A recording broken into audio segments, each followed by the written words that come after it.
aadan maxamed cali maxamuud oo al-shabaab iyo daacish ku dhex isticmaalayay magacyada jaabir iyo saciid ilaa 2010 ayuu ka mid ahaa ururada argagixisada ah oo uu kaga biiray miyiga beledweyne uu ku dhashay. maxamed cali maxamed faarax oo daacish ku isticmaalayay magaca abu hurayrana kismaayo ayuu uga soo safray ku biirista kooxda daacish sanadii 2018 kadib daawashada janal ay daacish ka samaysatay telegramka, waana halka uu ka bilaabay labahoobidda kooxda ku dhuumaalaysata buuraha bari ee Puntland. aadan maxamed cali maxamuud waxa uu ahaa bilowgiisa kuwa ay ugu yeeraan xisbada ee dhex wareegi jiray magaalooyinka beledweyne Buulaburta, Xaradheere iyo Buulafuulay, waxaana mar dambe laga dhigay madaxa cunnada ee jabhadda degan duurka Daynuunay. mar kale ayaa tababar hor leh lagu siiyo dooda leh, waxaana loo diyaariyay dagaalada joogto culus. fasax ka dheeraad ah maalmihii loogu talagalay kadib, al-shabaab waxa uu u xirnaa 6 bil iyo dhowr iyo 10 cisho, waxa uuna ka carooday xabsigaasi. kadib waxa uu u safray Boosaaso oo uu ka xoogsada ka xamaashay dhismaha, laakiin kooxda daacish oo bari kaga awood badan al-shabaab loolana uu ka dhaxeeya ayaa heshiis cusub u soo bandhigtay aadan. $200 Mareykanka ayay daacish bil ahaan u siin jirtay aadan.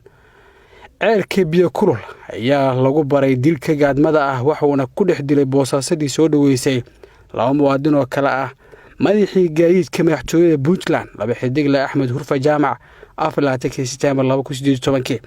16 Oktoobar 2018 waxa uu isla boosaaso ku dilay ganacsade cabitaan la ah Cabdiraxmaan Aadan Cali. kadib waxaa loo soo wareejiyay Muqdisho, boosteejada ceelasha biyaha ee Bakaaro iyo Suubacaad ayuu dilal ka geystay. 2019 January 19 ayuu howlwadaag Bakaaraha boosteejada ceelasha biyaha ay ku dileen isaga iyo 2 kale gudoomiye laameed Axmed Maxamed Nuur Axmed Sheeqaal iyo Cabdullaahi Maxamed Cali Cabdullaahi Dheere.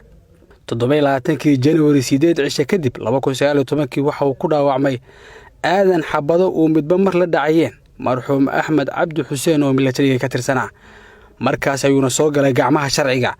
Agoosto 2019 ayaa lagu xukumay dil toogasho ah aadan maxamed cali, waxaana xilligaasi ay maxkamadda sii deysay Cabdishakuur Xaaji Barsanj oo dhaawaca aadan qaaday laakiin ay maxkamadda wax dambi ah ku weysay. maxamed cali maxamed abu hurayra kadib safarkiisii Kismaayo Muqdisho ayuu yimid, waxa uuna u sii maray magaalada Garowe isagoo isticmaalaya diyaaradaha rayidka ee isaga kala goosha Garowe Muqdisho. caleelo ayuu tababar kula qaatay koox kale oo ay ku jiraan Etoobiyaan. Cabduqaadir Muumin waayeelka ka gadooday al-shabaab oo saami qaybsi beeleed ka heli waayay ayaa tababarka u soo xiray, waxa uuna ku galay 2 dagaal miiraale intii uu joogo buuraha Calmado. dagaaladaasi ayaa dhex maray labada koox ee suurad xumayso diinteena suuban. Muqdisho ayaa loo soo wareejiyay Maxamed oo qalfoof ahaan u samaysan qurba joog aan abid Soomaaliya arkin, waxaana tan ay sababtay in gudaha Bakaaraha lagu siiyay tababar toogasho live ah. howlgalkiisii xiga ayuu ka sameeyay suuqa Siinay, waxaana nolosha uu aqoonsaday kaabo markhaatiga suuqa Maxamed Cabdi Dhuxulow Agoosto 5 2019, waxaana xilligaasi dhaawacay ciidamada amniga oo ku soo simay gacmaha sharciga.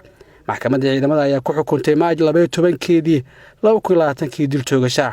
3 sano oo aadan ah iyo 2 sano oo Maxamed ah kadib maanta ayaa lagu oofiyay xadkii qisaasta ahaa oo ay maxkamadda ciidamada ku xukuntay, sida warbaahinta uu sheegay General Cabdullaahi Buule Kami, xeerlaaliyaha guud ee ciidamada qalabka sida. 4 marxuum X Dable Xooga Cabdi Axmed Xuseen, taariikhdu markay ahayd 27 bishii 1 2019 degmada Yaaqshid, waxayna maxkamaddu ku xukuntay dil toogasho ah oo ah qisaastii marxuumiinta sare ku xusan. taariikhdu markay ahayd 1 bishii 2019 maanta oo ay taariikhdu tahay 26 bisha 10 2022 waxaa lagu fuliyay xukunkii dilka ahaa. sidoo kale maxamed cali maxamed faarax abu hurayra 24 jir ah uu dil bareer ah u geystay marxuum X kormeere saddexaad dawladda hoose Maxamed Cabdi Dhuxulow Dawiil, taariikhdu markay 5 bishii 2019 falkaas oo ka dhacay suuqa Siinay ee degmada Warta Nabadda ee magaalada Muqdisho, waxayna maxkamaddu ku xukuntay dil toogasho ah oo ah qisaastii marxuumka sare ku xusan. taariikhdu markay 12 bishii 3 2020 maanta oo taariikhdu tahay 26 bishii 10 2022 waxaa lagu fuliyay xukunkii dilka ahaa. wabillaahi tawfiiq. toogashada ka dhacday fagaaraha tiirka cadaaladda ee Iskool Buluusiya waxaa joogay madaxda maxkamadda ciidamada, xeer ilaalinta iyo saraakiil kale, waxaa fulinta hawshan ku cibaadaystay haliyey ka tirsan diljirayaasheenna. cabduqaadir ciise, warbaahinta qaranka, Muqdisho.